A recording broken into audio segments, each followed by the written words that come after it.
বাংলাদেশের বক্তারা আমরা বলি যে খুব ভালো ওয়াজ করে, বিরাট ওয়াজ করে, ওদের ওয়াজ শ্রোতারা করিয়ে নেয়, ওরা আনন্দে পাগল হয়ে যায়। ঠিক না বলতে বলছে ঠিক, মাঝে মাঝে মাহফিল থেকে একজন উঠে নারায়ে তাকবীর আল্লাহু আকবার, সবাই বলে না বলে না, এতে শ্রোতা বক্তা খুশি না বেজার? জামাত তাহলে বিশাল ওয়াজ হচ্ছে, আরো ভালো করে করি। আরে তাকবীর দিতে বলছে, চুপ করুন, কি এই কথা ঠিক না? এতে বক্তা রেগে গিয়ে ওয়াজ ভুলে যায় যে আমি কি ওয়াজ করব। হ্যাঁও বলে না, নাও বলে না। আমি কি কালালে বসে গেছি, কি কালানে বসেছি, কি কান আছে কিন্তু ওই ঠিক না বেঠিক সুবহানাল্লাহ নারে তাকবীর আল্লাহু আকবার আমাদের ভারতবর্ষের শ্রোতাদের বলতে কষ্ট হয় যে এত সুবহানাল্লাহ বলবো কেন, এত আল্লাহু আকবার বলবো কেন, আল্লাহর নাম বারবার মুখে নেবো কেন, এই জন্য বলে না। তো আল্লাহু আকবার আল্লাহ মহান বলবেন, সুবহানাল্লাহ বলবেন, দরুদ শরীফ পড়বেন, কেন? আপনি কিছু পাবেন, আর সেগুলো আপনার সঙ্গে সাথী হয়ে আপনার সঙ্গে লম্বা সফর, আপনার সফর লম্বা সফরের সাথী হবে। জোরে বলুন সুবহানাল্লাহ। এই লম্বা সফর কোথায়? কবরে। কবর থেকে সফর শুরু হবে হাসর, হাসর থেকে মিজান, মিজান থেকে ফুলসিরাত, আর ফুলসিরাত থেকে সোজা আল্লাহ জান্নাত। তবে ওই জান্নাতে যাওয়ার জন্য যে সাঁকোটা আছে, ব্রিজটা আছে, পুলটা আছে, ওটা খুব সূক্ষ্ম, বুঝলেন, খুব সরু, দুই দিকে ধরার কোনো কায়দা কারণ আছে? তাহলে আপনার এই বন্ধু বান্ধব যদি সঙ্গে যায়, দরুদ বন্ধু, কলমা বন্ধু, সুবহানাল্লাহ বন্ধু, বুঝলেন, এরা যদি সঙ্গে যায় বলবে দোস্ত দাঁড়া, তুই পা দিবি, ধাক্কা মারবো, বিদ্যুৎ গতিতে ওপারে চলে যাবি, আর ওপারে গেলে আর কোনোদিন কোনো হিসাব নিকাশ কিছু নাই, শুধু আল্লাহ পাকের জান্নাতের সুখ আর শান্তি নিয়ামতে ভরা। সেজন্য সফরের সাথী দরকার, সাথী সংগ্রহ করার দরকার আছে না নাই? জোরে বলেন আছে। কেউ কেউ চুপ করে আছে। আল্লাহ আমাদের প্রত্যেকের সঙ্গে সাথী আর সফরের সাথী। আচ্ছা, যেটা ফুলসিরাত থেকে লম্বা রাস্তা যেটা হবে, ওটা কতদিন লাগবে? এক সপ্তাহ। এপারের থেকে সাঁকোপাড়ি ওপারে যাব।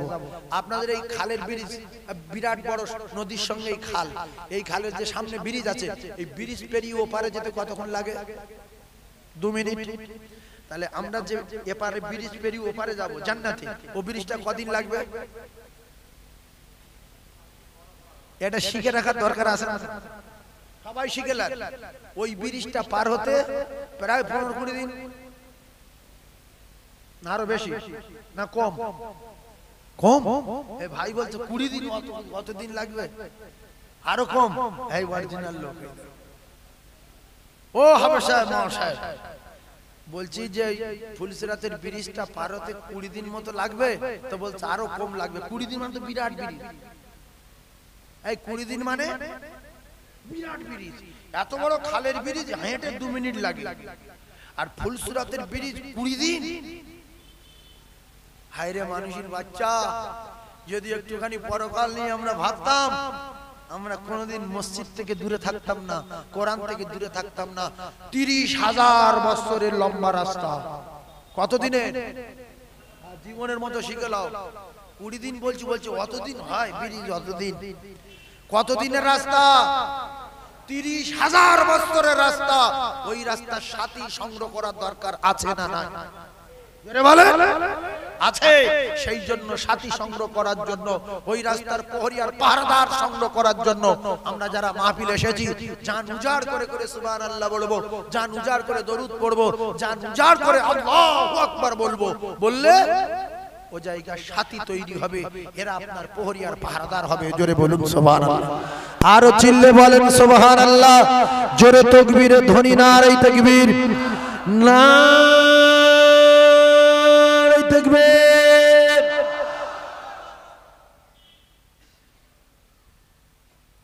এই আপনারা যেটা থেকে বসে আছেন, প্লাস্টিক বসে আছেন কিসে? প্লাস্টিকে। কথা বলতে হবে। এই প্লাস্টিকের দাম বেশি না আমাদের দাম বেশি? কথা বলে। ওয়াজ শুরু হয়ে গেছে, প্লাস্টিক থেকে ওয়াজ শুরু। ওয়াজ কোথা থেকে শুরু হলো? Media, plastic. আমরা বসে আছি কিসে? প্লাস্টিক। প্লাস্টিকের ওয়াজ। এই কিসের ওয়াজ? এই মার খাবে আজকে। কিসের ওয়াজ? প্লাস্টিকের ওয়াজ। এখন এই যে প্লাস্টিকের ওয়াজ শুরু হয়ে গেল, আল্লাহ বলেন কুনতুম খায়রা উম্মাতিন উখরিজাত লিন-নাস।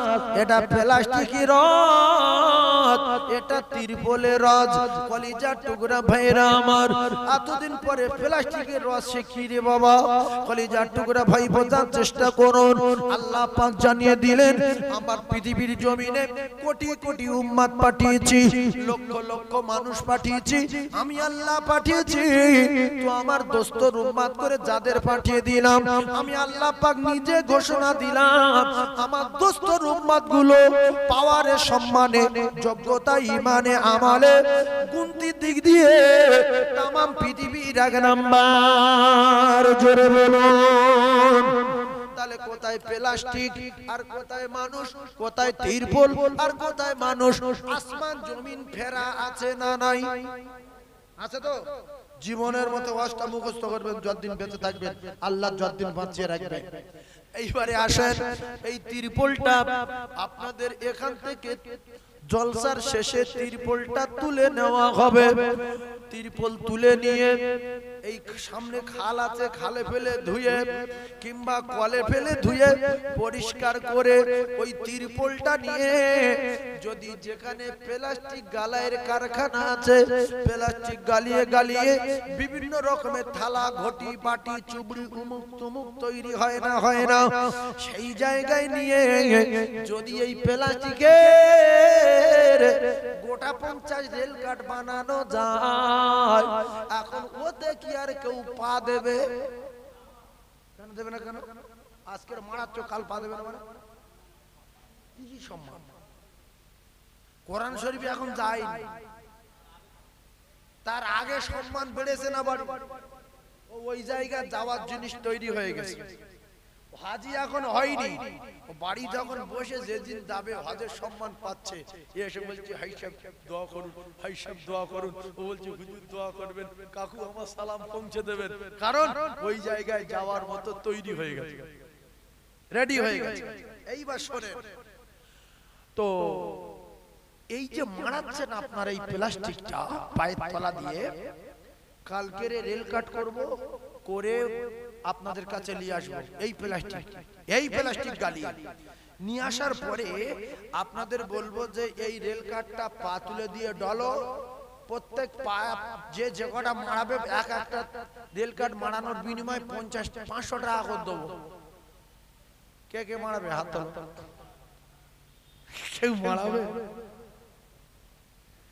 একদিনে ভালো করে ওয়াজ বোঝেন, একদিনে জায়গা পরিবর্তন করেছে বলে ও মুসলমানেরা, একদিনে সম্মান এত বেড়ে গেছে।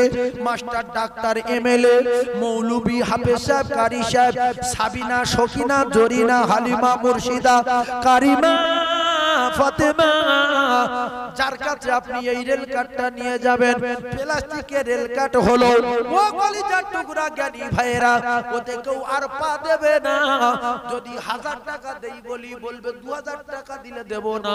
যদি বলি 5000 লে, বলবে তাও দেব না। না খেয়ে মরবো তো ওতে পা দেব না। কালকের বসেছিলিস কেন পা দিয়ে? বলবে তখন ওই জায়গায় যাওয়ার মতো যোগ্যতা অর্জন করতে পারিনি, তাই লাঠি ঝাঁটা খেয়েছে।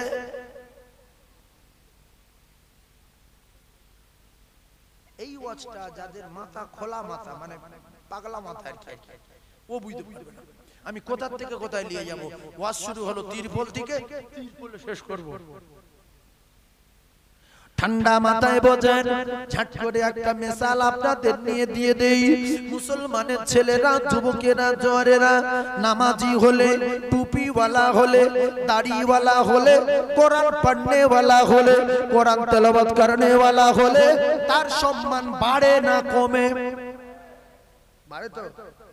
একটা দাড়িওয়ালা ভ্যানওয়ালা, দাড়িওয়ালা ভ্যানওয়ালা, আমার চোখের সামনে একটু বুড়ো মানুষ, তো হ্যান্ডেল ঘুরে গিয়ে একটা জওয়ান ছেলে ধাক্কা লেগেছে, সে বুড়োর গালে 60 করে চড় মেরেছে।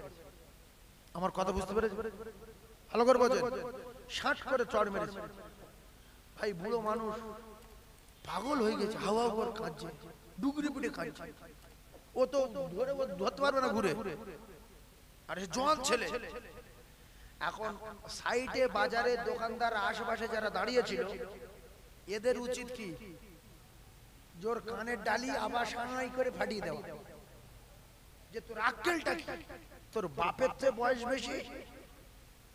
এখন ওলোকের মুখে দাড়ি ছিল, আর আশেপাশের লোকগুলো সবাই দৌড়ে আসলো, এসে ঝাট করে ধরলো, ধরে ঘুষি মারছে, চড় মারছে, দাঁতে মারছে, ফেটে যাচ্ছে, নাকে মারছে, ফেটে যাচ্ছে। আর একটা কথা বলছে, তুই দাড়িওয়ালা লোকের মারলি কেন? এটা নামাজি লোক, আল্লাহওয়ালা লোক, দাড়িওয়ালা লোক।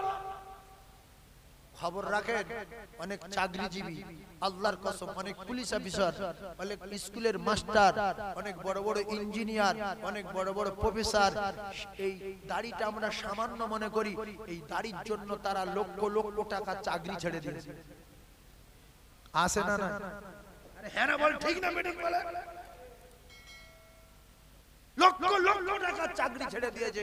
বলেছিল এটা আমাদের রুলস, এটা আমাদের নিয়ম, এটা আমাদের নীতি, দাড়িটাকে চেঁচে তবে চাকরি করতে হবে। মুসলমানের বেটা বলেছিল, ওয়ামা মিন দাবাতিন ফিল আরদি ইল্লা আলাল্লাহি রিজকুহা, যে আল্লাহ শরকুকুরের খাবার দায়িত্ব নিয়েছে, আমি সেই আল্লাহর বান্দা মানুষ, আর আমি শরকুকুরের চেয়ে শ্রেষ্ঠ, আল্লাহ আমার খেতে দেবে, আমি দাড়ি চাঁচবো না আর এরকম চাকরি করব না। সুবহানাল্লাহ বলে, চিল্লে বলে। এই কথাটা একটু নোংরা কথা বললাম। রাসূলের সুন্নাত একটা জিন্দা করার জন্য চাকরি ছেড়ে দিল, তাহলে কত জোরে সুবহানাল্লাহ বলতে হবে, যে সুবহানাল্লাহর বর্ণনা বইয়ে দেওয়া দরকার। আমি বলতে বলিনি, আপনারা কিছু বলেননি, যে হুজুর বলেনি মানে তো বলা যাবে না। ভাইরা, মা বাবাদিরা, কলিজার টুকরা ভাইরা, পরিবর্তন হয়ে গেছে। আজকের দাড়ি ছিল না, কালকের দাড়ি রেখেছে। আজকের টুপি ছিল না, কালকের টুপি মাথায় দিয়েছে। যে আপনার দেখে ভয় করত না, সে আপনার দেখে ভয় করবে। যে আপনার সম্মান দিত না, টুপি আর দাড়ি রাখলে সে আপনার সম্মান দেবে। ও কলিজার টুকরারা, ও যুবকেরা, জনেরা, একটা বাপের পাঁচটা বেটা, একটা বাপের পাঁচটা বেটা, একটা হয়েছে ইঞ্জিনিয়ার, একটা হয়েছে প্রফেসর, একটা হয়েছে ডাক্তার, আর একটা হয়েছে মাস্টার, আর একটা কোরআনের হাফেজ। সম্মান বেশি কার? জোরে বলেন। ওই মাস্টারের কান ধরে দাঁড়িয়ে থাকতে হবে পিছনে, ডাক্তারের কান ধরে দাঁড়িয়ে থাকতে হবে পিছনে, ইঞ্জিনিয়ারের কান ধরে দাঁড়িয়ে থাকতে হবে পিছনে, এমএলএ এর কান ধরে দাঁড়িয়ে থাকতে হবে পিছনে।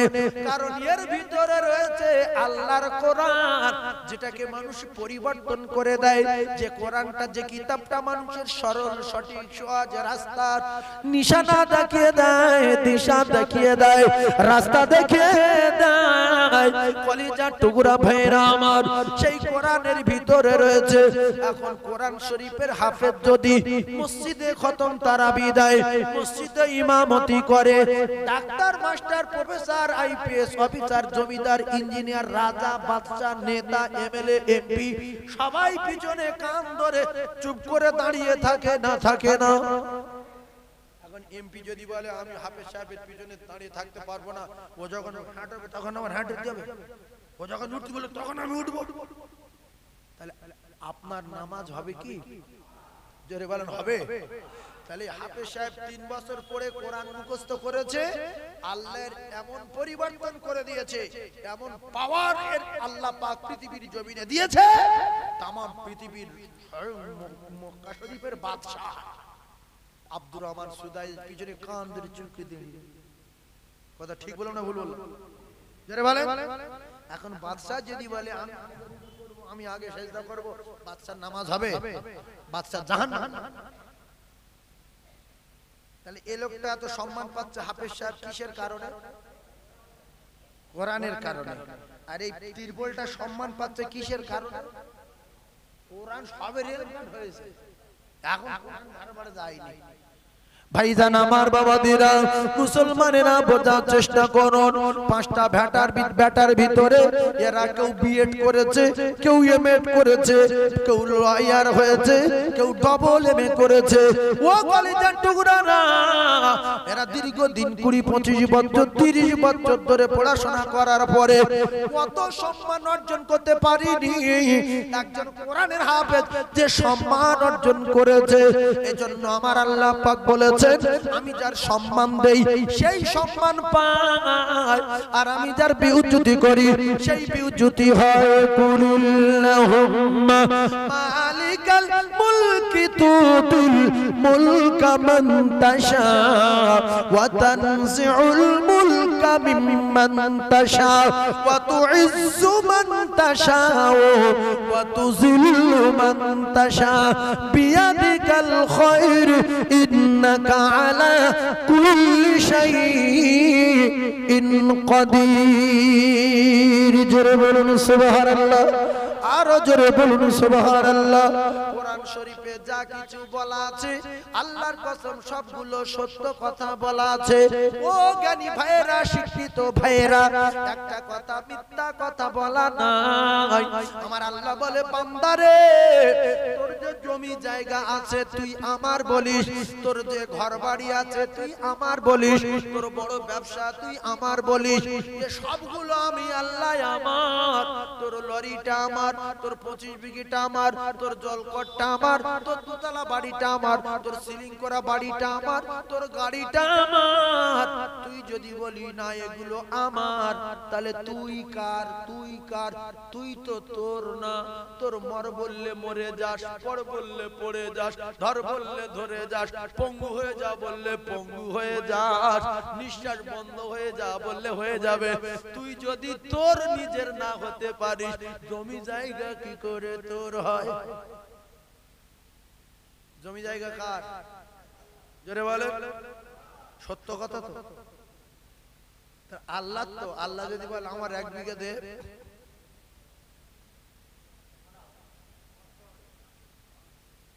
কষ্ট হবে না? এই দেখে হরিবুল মাদ্রাসায় জলসা করছিলাম, হরিবুল ওই শুনছে, ওরা শুনছে, অনেকগুলো মিডিয়া তো ওরা শুনছে। মাদ্রাসার সেক্রেটারি বলল, হুজুর যদি বিঘা খানেক জমি তুলতে পারে, আমি বলছি আপনি দোয়া করেন। মুফতি ইউনূস সাহেবের মাদ্রাসায় 7 বিঘা জমি তুলে দিয়েছে, এই মিডিয়া বাবু জানে 7 বিঘা। আর এবারে কদিন আগে, 1 সপ্তাহ আগে 9 লক্ষ টাকা তুলে দিয়েছে। তো আজকের এই কিছুক্ষণ আগের কথা বলছি, বলছে হুজুর বিঘা খানেক যদি একটা বার আল্লাহ, মানে আপনি আমার পাশে বসবেন, আমি ওয়াজ করব, আল্লাহ যদি রাজি হয় তো আল্লাহর বান্দারা জমি বলবে। হঠাৎ করে একজন বলল, হুজুর আমি 5 কাঠা। আমি বললাম আলহামদুলিল্লাহ। আর একজন বলল, হুজুর আমি 10 কাঠা। আমি বলি আলহামদুলিল্লাহ। আর একজন বলল, হুজুর আমিও 5 কাঠা। হয়ে গেল ক বিঘা? জোরে বলে 1 বিঘা। কিন্তু এই জমি তোলার সময় অনেক মানুষ কিন্তু বিরাট ফেসে গিয়েছিল, যে আমার নাম বলে না, কি করে, আমি কেন এখানে এলাম, বাস করে ফট করে যদি আমার নামটাম লিখে লাই। এই জমি 1 কাঠা দিলে আল্লাহর কসম আল্লাহ তার 10 কাঠা দেবে। আল্লাহ বলেছে যে 1 টাকা দেবে, আমি আল্লাহ পাক কথা দিয়েছি আমি তার 10 টাকা দেব। জোরে বলেন না সুবহানাল্লাহ, আরো চিল্লে বলেন না সুবহানাল্লাহ। এইগুলো মুখে স্বীকার করা খুব সহজ, বিশ্বাস করা কঠিন। ভালো করে বুঝবেন। আমরা মুখে বলে দিলাম জমি জায়গা আল্লাহর, আমার দোকানটা আমার আল্লাহর, আমার ব্যবসাটা আমার আল্লাহর, আল্লাহ দিয়েছে তাই আমি পেয়েছি, এগুলো আমার না। তার কারণ হলো আমি আমার নিজের না, জমি জায়গা আমার কি করে আমি বলি? ও কলিজার টুকরা ভাইরা, ও মায়েরা, বোনেরা, বেটিরা, একটু ঠান্ডা মাথায় বোঝার চেষ্টা করো। আমি একের পর এক তত্ত্ব দিতেছি, খুব ভালো করে বোঝে। একটা গাছের 5টা তক্তা, এদিকে হয়ে গেল একটা বাপের 5টা বেটা, তার আগে হলো একটা প্লাস্টিকের কথা, এইবারে হচ্ছে একটা গাছের 5টা তক্তা। কটা তক্তা? একটা গাছের 5টা তক্তা, ও জ্ঞানী ভাইরা, ওই 5টা তক্তায় একটা গিয়েছে মাদ্রাসার দরজায়, আর একটা গিয়েছে মসজিদের দরজায়, আর একটা গিয়েছে পায়খানার দরজায়, আর একটা গিয়েছে পেশাবখানার দরজায়, আর একটা তক্তা বাকি ছিল, ওটা হয়ে গেছে রেল কাট। সম্মান বেশি কার? জোরে বলে। কেন মসজিদের দরজার সম্মান নাই? মসজিদের দরজার ওই কাঠটার থেকে রেল কাঠের দাম বেশি না কম? এই বাপের বেটা, অরিজিনাল বাপের বেটা। মসজিদের দরজায় পা লাগলে কেউ সালাম করে? আরো আরো দেখতে যে লোক আছে পা দিয়ে এরকম সরিয়ে দিচ্ছে। কি কথা ঠিক? এখন যদি লোক থাকে আর রেল কাঠে খাটানো থাকে, কেউ পা দেবে? নামাজ ভেঙে দেয়, দেবে তো রেল কাঠ সরিয়ে দেবে, যেমন দূরে খান নামাজ ছেড়ে যায়, এর আগে তুলে দিয়ে পা লাগলে বিপদ। এমনি মেয়েরা বা ছেলেরা যদি রেল কাট মাদ্রাসায় নিয়ে যেতে যেতে বা কোন জায়গাতে পারতে পারতে নিচে গ্রাম করে পড়ে গেল, সঙ্গে সঙ্গে বলছে, ও হুজুর কি হয়েছে, কাঁদছিস কেন? এই রেল কাট পড়ে গেছে, কি করব? ও যেন বিরাট একটা কিছু ক্ষতি করে ফেলেছে, কেঁদে ফেলে। মেয়েরা অনেক সময় কেঁদে ফেলে। আরো কোরআন শরীফ পড়ে গেলে পাগল হয়ে যায়, আমি কি করব, আমি পাগল হয়ে গেলাম। কি হয়েছে রে মা? বলছে কোরআন শরীফ মাটি পড়ে গেছে। বলতে হুজুর আপনি যা বলবেন তাই দেবো।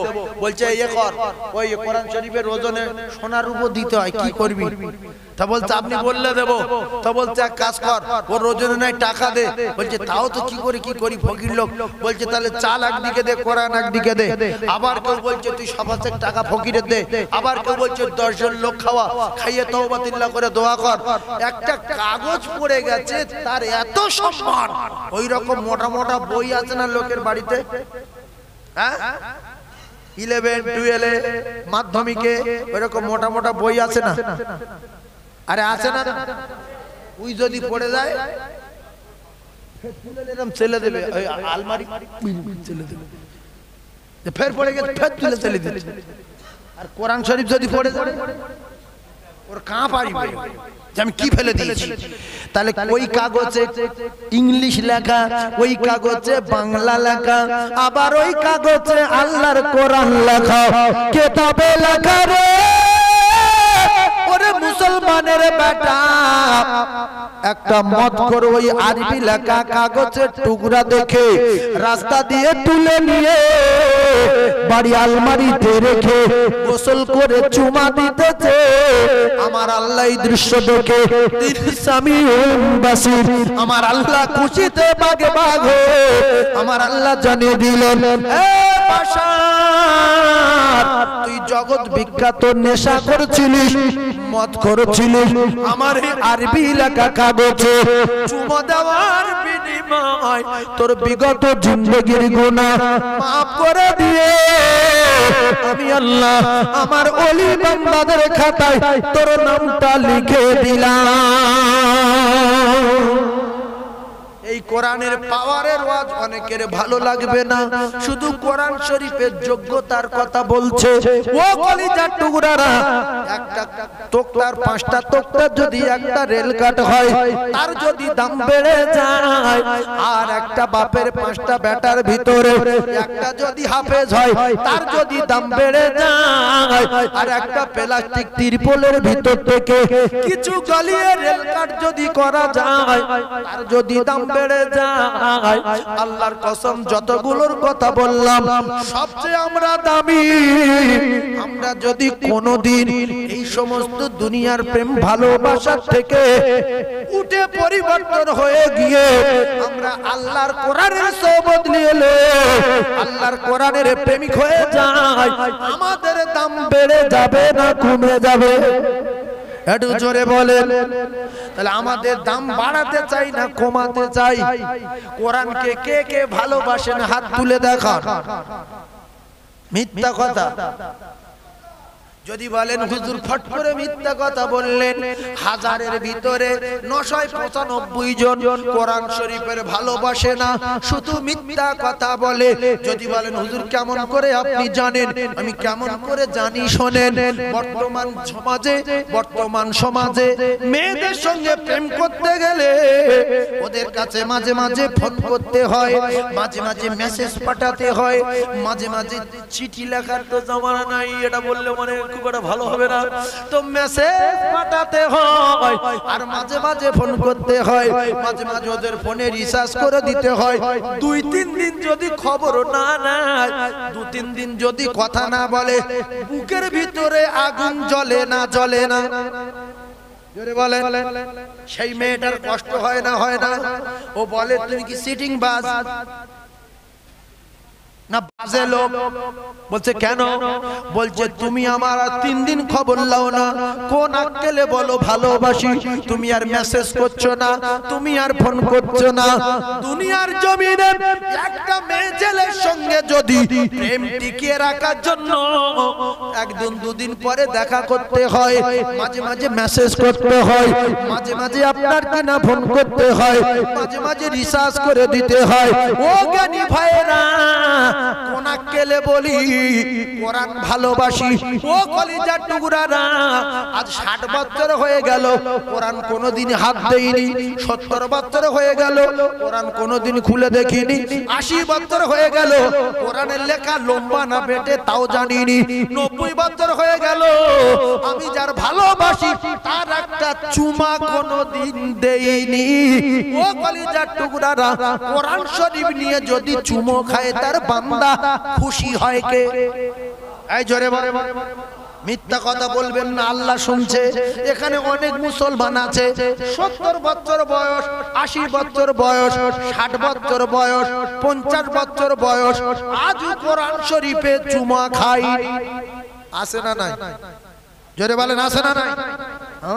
খাটিয়ে সব ওয়াজ শুনছেন। আজকের কোরআনের যোগ্যতার কথা বলবো, শেষের বেলা এমন একটা কথা বলবো, সেটা যদি ঢক মেরে নিয়ে বাড়ি যেতে পারেন, আল্লাহর কসম, আল্লাহ রাসূল বলেছে তার ইহকাল ভালো হবে, পরকাল ভালো হবে, ঠিকানা আল্লাহর দর জান্নাত নসিব হবে। জোরে বলো, আরো জোরে বলো। তাহলে যারা কোরআনে চুমো খায়নি, কোরআন খোলেনি, এদের কোরআন প্রেমিক বলে দাবি করা দরকার আছে না না? মিথ্যুক মিথ্যুক। যার ভালোবাসি অন্তত মাসে তার একবার খবর নেওয়ার দরকার আছে না নাই? বছরে একবার খোঁজ নেওয়ার দরকার আছে না নাই? মুসলমান হয়েছে, মুসলমান কি বিপদে পড়বেন দেখেন, শুনেলেন? কলিজার টুকরা ভাইরা আমার, বিপদটা দেখেন, বিপদটা দেখেন, কি বিপদ!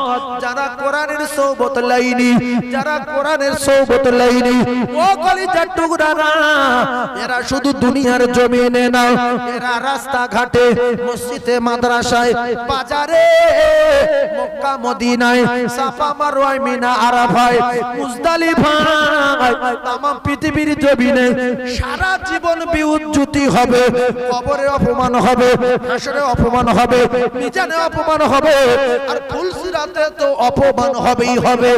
একটাই কারণে, এরা কোরআনের সোহবত লাইনি, কোরআনের বিধান মানেনি, কোরআনের আইন মানেনি, কোরআনের কানুন মানেনি। ও জ্ঞানী ভাইরা, শিক্ষিত ভাইরা, একটু বোঝার চেষ্টা করো।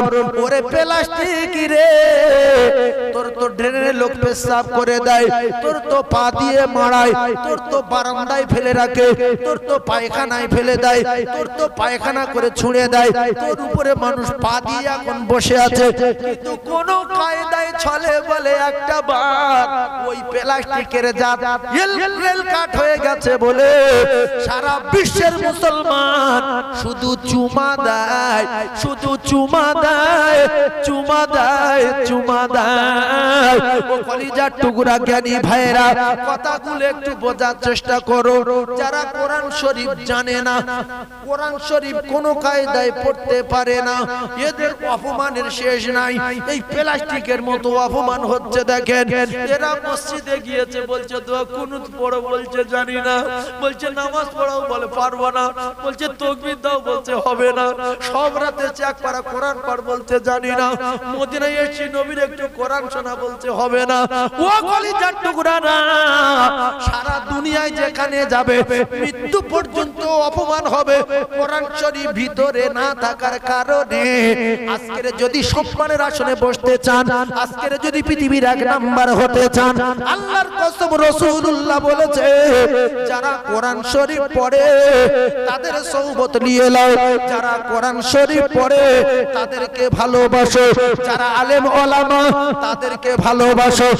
আর যদি পৃথিবীর এক নাম্বার হতে চাও, আমি রাসূলুল্লাহ কথা দিলাম খায়রুকুম মান তাআল্লামাল কুরআন ওয়া আল্লামা, আমি রাসূলুল্লাহ কথা দিলাম খায়রুকুম মান তাআল্লামাল কুরআন ওয়া আল্লামা, আমি রাসূলুল্লাহ জানালাম পৃথিবীর জমিনে তাহাজ্জুদের নামাজ যারা পড়ে, ইশরাকের নামাজ যারা পড়ে, আওয়াবিনের নামাজ যারা পড়ে, সালাতুত তাসবিহ নামাজ যারা পড়ে, ও কলিজার টুকরা ভাইরা সারা রাত জেগে জেগে ইবাদত করে।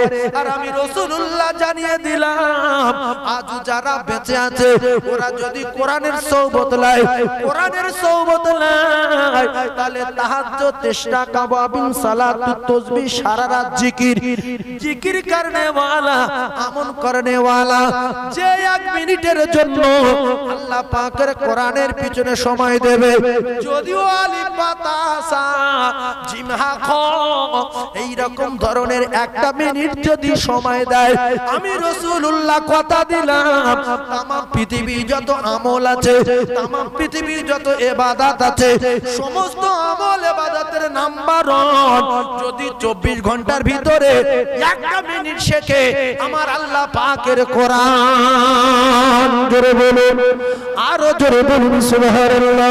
সারা পৃথিবী যত প্লাস্টিক আছে নাম্বার 1 যদি হয়ে যায় কোনদিন রেল কাট, জোরে বলুন সুবহানাল্লাহ।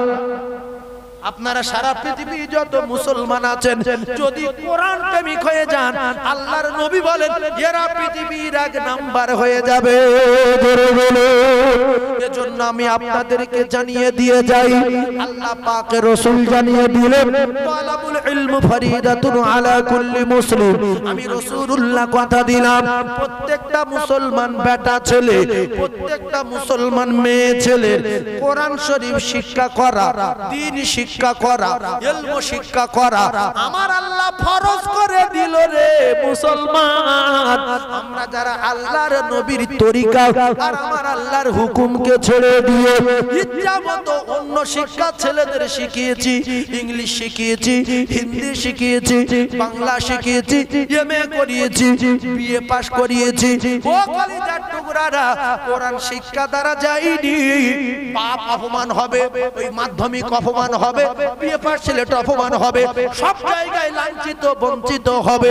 কারণ হঠাৎ করে মসজিদের ইমাম বলছে বাবু তুমি তো বিএ পাস করেছো, একটু নামাজ পড়াও বাপ, বলছে আমার দ্বারাই হবে না, আমি কোরআন বিরোধী লোক, কোরআন পিছনে সময় দেইনি, আমার বাপের কোরআনের উপরে বিরাট রাগ বলে তাই আমি 25 বছর বাংলা পড়েছি, একদিন আরবি পড়াইনি, আমি নামাজ পড়াতে পারবো না।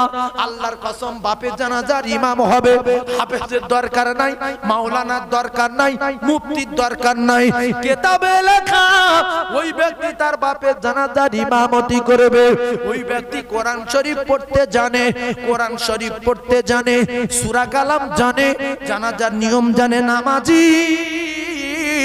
আল্লাহ রাসূল জানান ওই বিএ পাস ছেলেটা, ওই মাস্টারটা, ওই ডাক্তারটা, ওই ইঞ্জিনিয়ারটা, ওই প্রফেসরটা তার মা বাপের জানাজার ইমামতি করবে,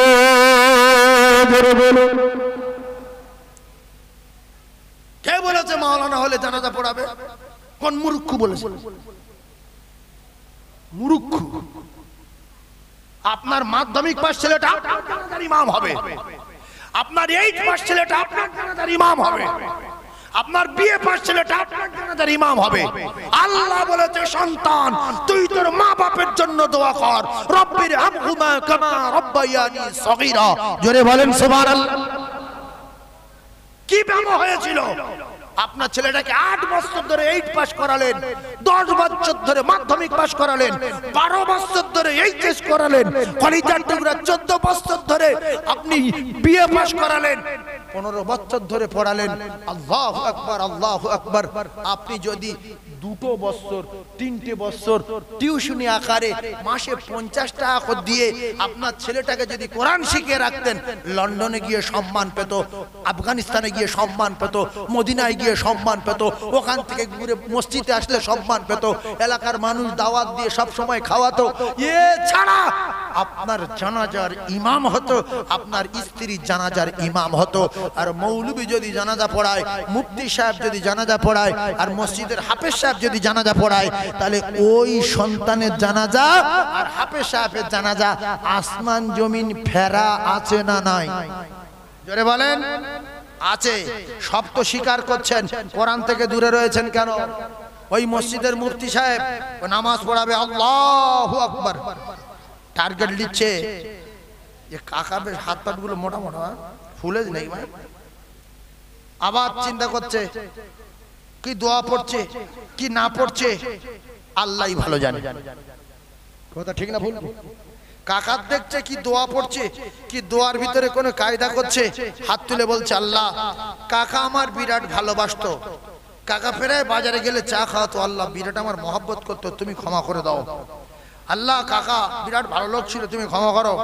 আর নিজের ছেলে ও যখন বাপের জানাজায় দাঁড়াবে আর বলবে আমার আল্লাহ রব্বির হামহুমা কামা রব্বায়ানি সগীরা, বাপের জানাজার পরে বলবে রব্বির হামহুমা কামা রব্বায়ানি সগীরা, এছাড়া বলবে নারা জানাজার নিয়ত করে কাঁদবে আল্লাহুম্মা গফিরলি হাইয়িনা ওয়া মাইয়িতিনা ওয়া শাহিদিনা ওয়া গায়বিনা ওয়া সগীরিনা ওয়া কাবীরিনা ওয়া জাকারিনা ওয়া উনসানা, কলিজা ফানা হয়ে যাবে মুসলমান। এজন্য আমি আপনাদেরকে জানিয়ে দেই, বাপের জানাজা যদি বেটা পড়ায়, বাপের জন্য বেটা যদি দোয়া করে, আর মসজিদের ইমাম যদি দোয়া করে, আসমান আর জমিন তাতে আরো ফেরা হয়ে যায়। তাই দুটো পায়ে ধরে বলি, নিজে কোরআন প্রেমিক হয়ে যান, ছেলেকে কোরআন প্রেমিক তৈরি করে যান, কারণ এই কোরআন আপনার কবরের প্রহরী আর পাহারাদার হয়ে যাবে। আরো জোরে বলেন।